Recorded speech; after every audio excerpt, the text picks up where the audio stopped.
Watch this show live on Facebook or download the podcast at energeticcity.ca. All right, welcome back to Moose Talk. So we have Mayor Lori Ackerman joining us.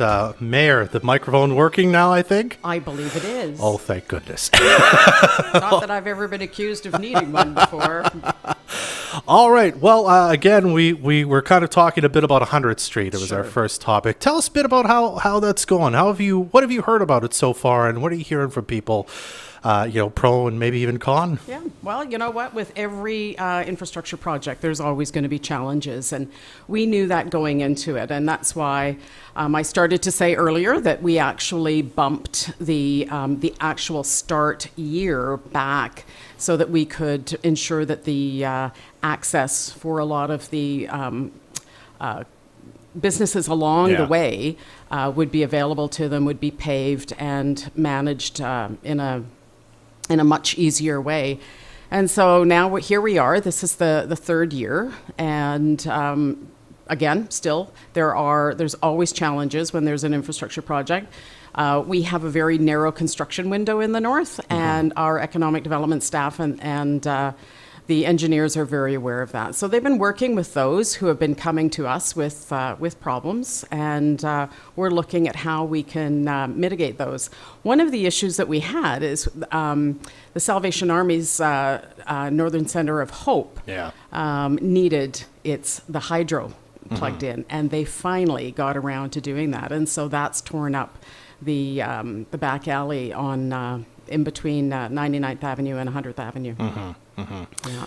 Okay. I have to ask, because, of course, you kind of mentioned it. People have their opinions about it, right?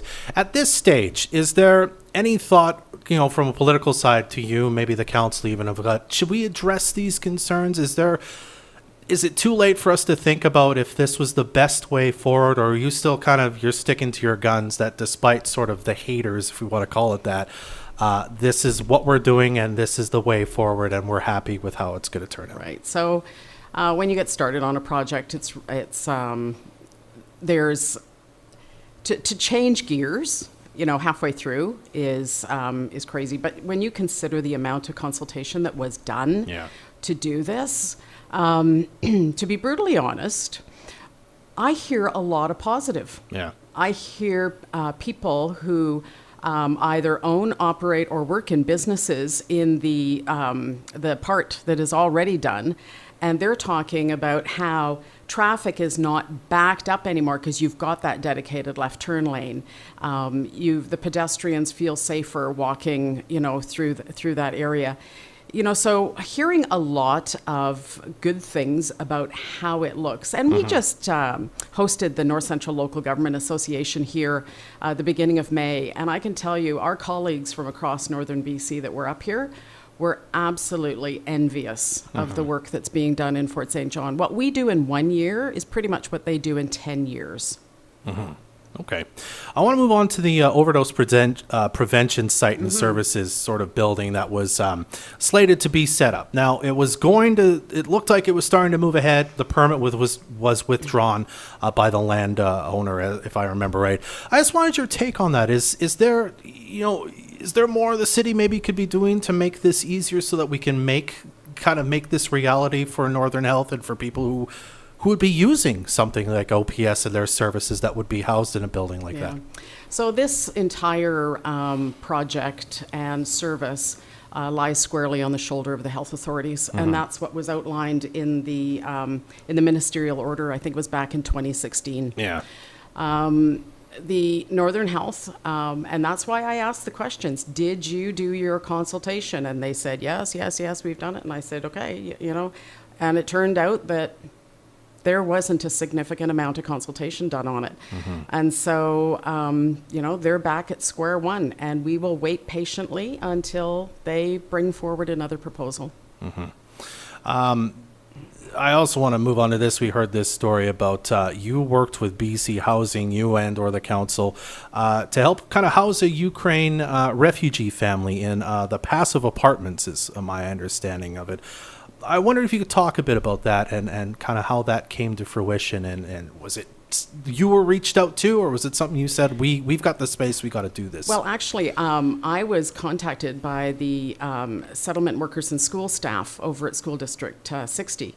And they said, we've got this family, and, we need to find something. And so, sometimes trying to contact a government agency is a little hard to do. So I said, let me try reaching out to my contacts.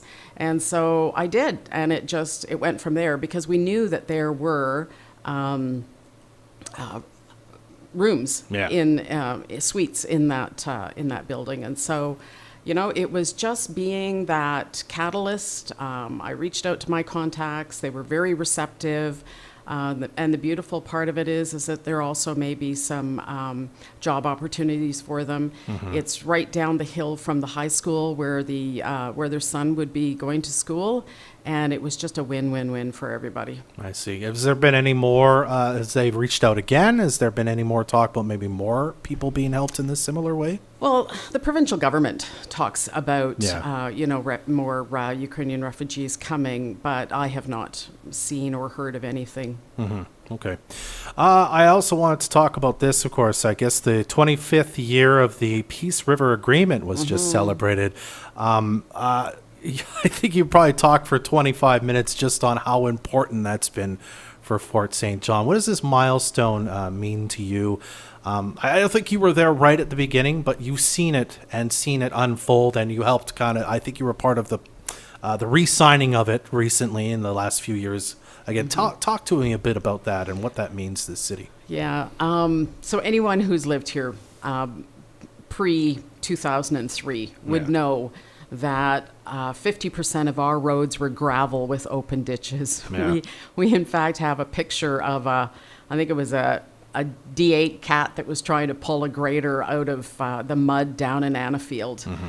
And there was no street lights, there was no sidewalks, there was nothing paved. I mean, if they've just moved to Fort St. John and they're looking at a paved street outside of their home in Annafield or North Annafield, South Annafield, or even Matthews Park, it was paved and done since then through this agreement. This is an agreement that is literally precedent-setting, where all of the jurisdictions in the Peace region came together and put their foot down, because you see about 98% of the forestry mills in the province of British Columbia are inside the municipalities that service them, whereas the majority, all of the oil and gas industry is outside, but we were expected to service them. Yeah. And so that's how we got what was originally called the Fair Share Agreement and then became the Peace River Agreement. Mm-hmm. So we have had, over the years, somewhere in the neighborhood of $375 million. And the way Fort St. John uses it is we don't use it in operations. Yeah. We put that into capital projects. So we have built the fire hall. We have built now the new RCMP detachment. We have built tons of projects around town, all of the paving, the downtown, everything. The Festival Plaza, the park renewals, and all of that is, all of those capital projects are done with the Peace River Agreement money.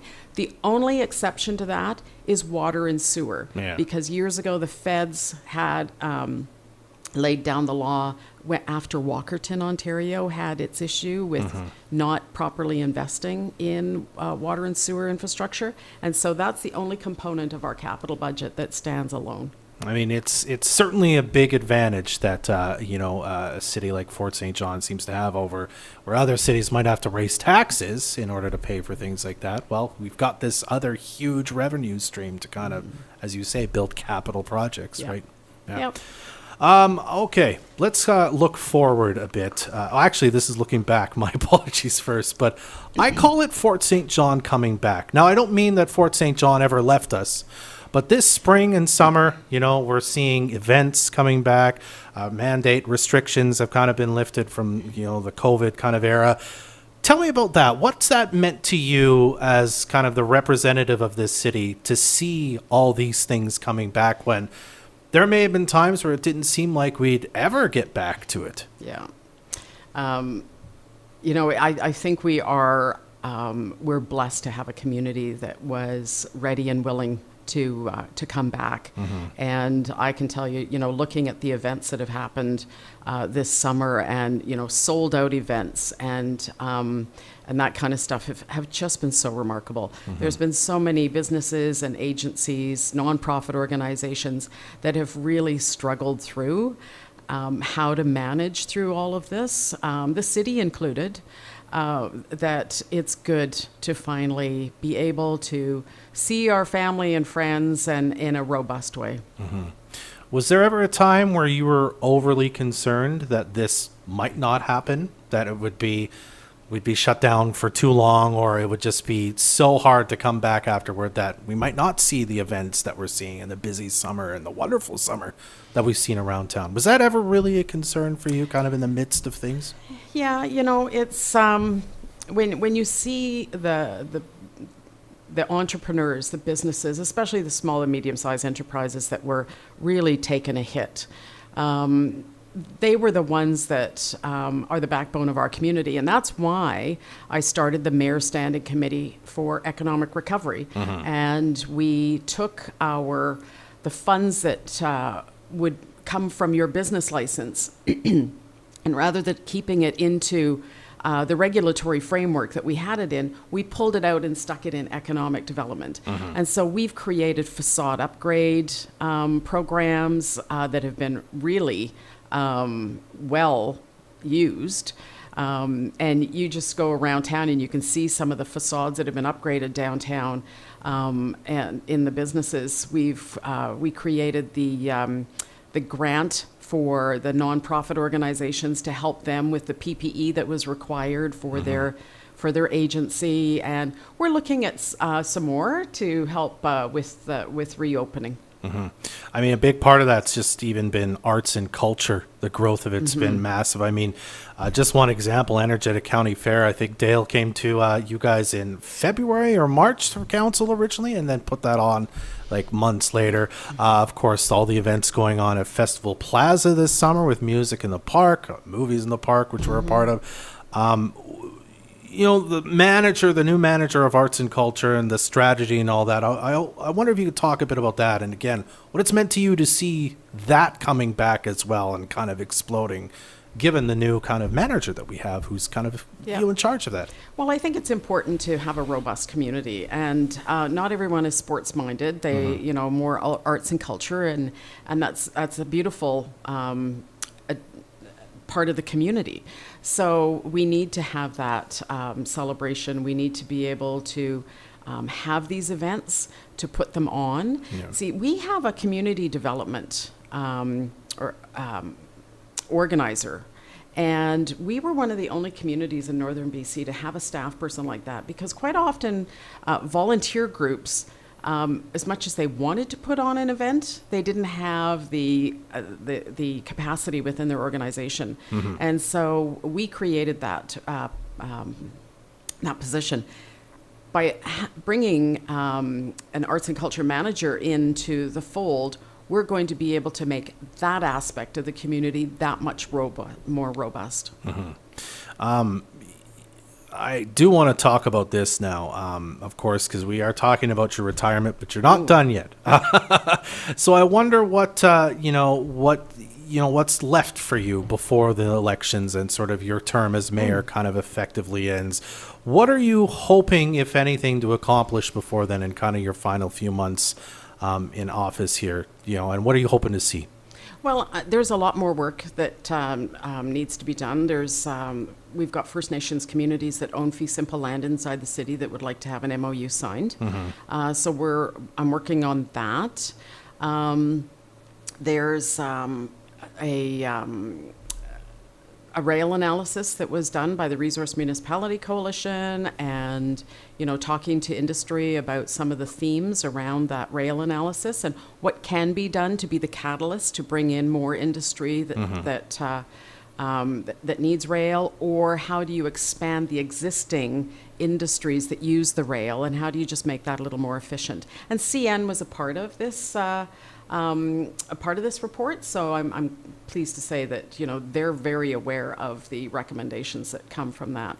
Other than that, there's other opportunities. The beauty about government is it never shuts down. And so I have to keep my foot on the accelerator until the new mayor is sworn in. And I think this will be the first time in quite a long time, and I haven't even looked at this at it, but there will be a peaceful transition of power. Fair point.